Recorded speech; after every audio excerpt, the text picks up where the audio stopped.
Hi ladies, welcome back. We're going to get straight back into talking about recurrent miscarriage today, part 2, talking about causes, some treatments, and some testing that you can do.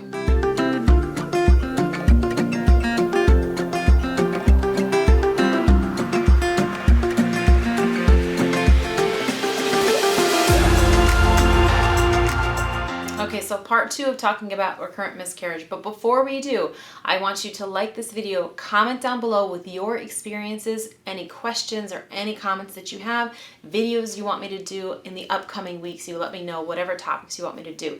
And if you're joining us for the first time, then definitely subscribe to my channel and hit the bell so you know when I give you new stuff every week, all about increasing your health, vitality, fertility naturally. Any tips, tricks, and secrets that you want to know about getting pregnant, definitely subscribe. Okay, so if you're having recurrent miscarriages, something you may or may not have heard of is something called MTHFR, and it stands for methylene tetrahydrofolate reductase.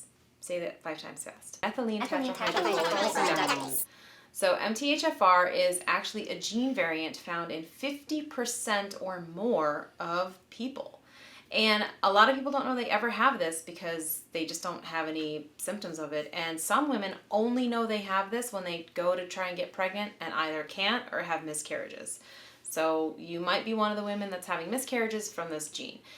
And what this gene does is it actually causes the body to make an enzyme that causes very low levels of folate and high levels of homocysteine. And we know that folate is super important for early embryonic and fetal development. And if you have really low levels of folate in your blood, then you might have increased chances of having chromosomal abnormalities during that pregnancy or in that embryo, which could cause the miscarriage. And in addition, high homocysteine levels are attributed to a whole bunch of things that are inflammation related. The homocysteine can just cause a whole cascade of events, including doing something with clotting. So you may actually be having a lot of clotting issues, which can cause miscarriage as well. Now, in terms of testing for this, your doctor is going to test through this through a combination of physical exam, any physical findings that he sees, any medical history that you have, and they can do a blood level for homocysteine as well. So you may get some blood drawn for that. As far as treatment goes for this, it's going to be any combination of lifestyle factors, medications to treat nutrient deficiencies, and you may also add in an anti-clotting medication or a blood thinning medication to help with the clotting factors. Something else you may or may not have heard of is called antiphospholipid syndrome. And this actually can cause clotting issues. And I've talked about this in a couple of videos before, but if you have clotting issues, then little tiny blood clots can get stuck in the very tiny vessels that are establishing your embryo and your fetus. And if that's an issue, you can definitely have a miscarriage because of that.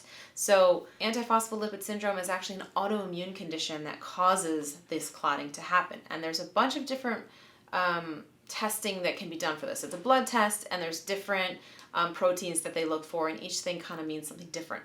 So that's going to be something you absolutely do with your doctor, and you'll be able to tell from those tests what kind of treatment you should be on, but it will most likely be some combination of blood thinning medications as well. So in addition to all of the things we've already talked about and all of the things that we haven't talked about that could be factors, which if you want me to do another video, just let me know.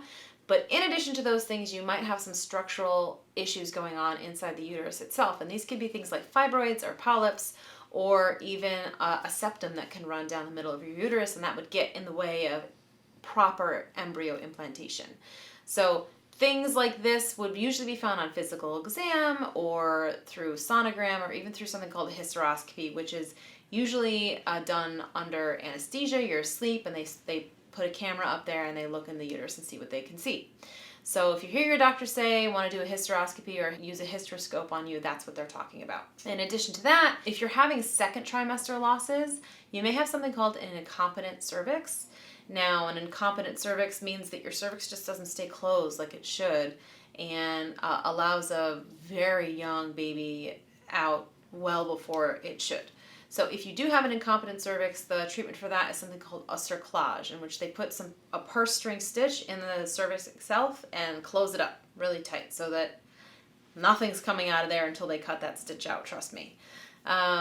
So if that's something you're experiencing, a second trimester loss, definitely talk to your doctor about that. And they're usually pretty good about finding that and pinpointing that as an issue. Okay, ladies, so that's another handful of stuff that maybe you want to take to your doctor or think about or do more research on about recurrent miscarriage. And if you are watching this video because that's something you're experiencing, then my heart goes out to you. And I'm sending you love and wishes of healthy eggs because I know you will eventually get your rainbow. I got my rainbows, and many women that I have worked with have gotten theirs as well. So you'll be the next one. If you like this video, give me a thumbs up. Definitely subscribe if you're coming to us new, and I shall see you on the next one. Bye, ladies.